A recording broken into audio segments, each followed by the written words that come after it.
players, we have got a trade for Shane McAdam and Mitch McGovern. And this is the three-way trade involving Sydney as well. Adelaide, they get Shane McAdam. Carlton, they get Mitch McGovern. Sydney, they get a bunch of picks. Mitch McGovern, look, Carlton lose this trade big time. Massive trade loss. They do get McGovern, but they give up a fuck ton for him. Pick 13's involved in that. McAdam with Sydney. Sydney dub up this trade as well as Adelaide. McAdam's been pretty decent for Adelaide. Obviously now is at Melbourne, I believe. But McGovern, I mean, what a guy. I mean, he was so good for Adelaide.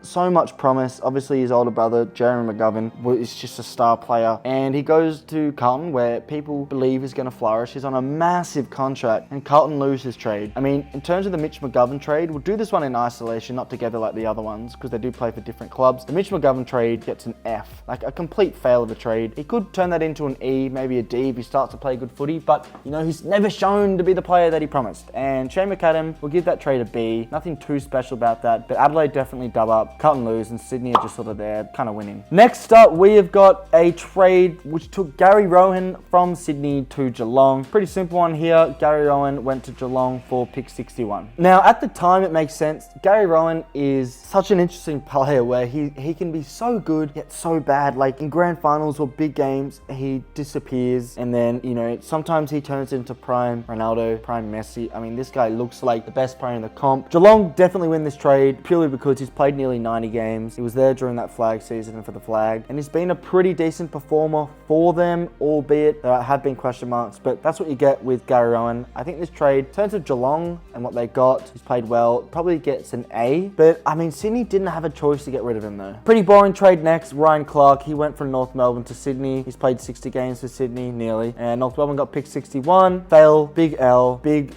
L. I mean, Sydney basically have used this trade to get him in. Big L for North Melbourne, I think. You know what, actually, it's not even a big L. What the fuck am I talking about? Ryan Clark's just been a role player for them. He's probably worth pick 61. I'll give this trade a I was originally thinking C+.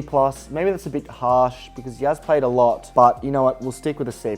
The next trade involves Tom Hickey, who went to one of his 4 clubs. Tom Hickey went to West Coast from St Kilda during this trade period. A lot of picks involved. Pick 39 in round 4 went to St Kilda. West Coast got Hickey, pick 60, and a round 4. Effectively, you're getting Hickey and pick 60 for a pick 39. Pretty minimal trade here. West Coast probably win this trade, but St Kilda, I'm not sure who they use pick 39 for. It doesn't say here. Usually it does. But West Coast, they got a decent player. Let's give that trade a B. Next up, we got a pick that, or trade that involves Dan Hanbury. An unfortunate trade because didn't really do much for St Kilda. I mean, he was so injured at Sydney. He needed a change of scenery, I guess. St Kilda got Hanbury.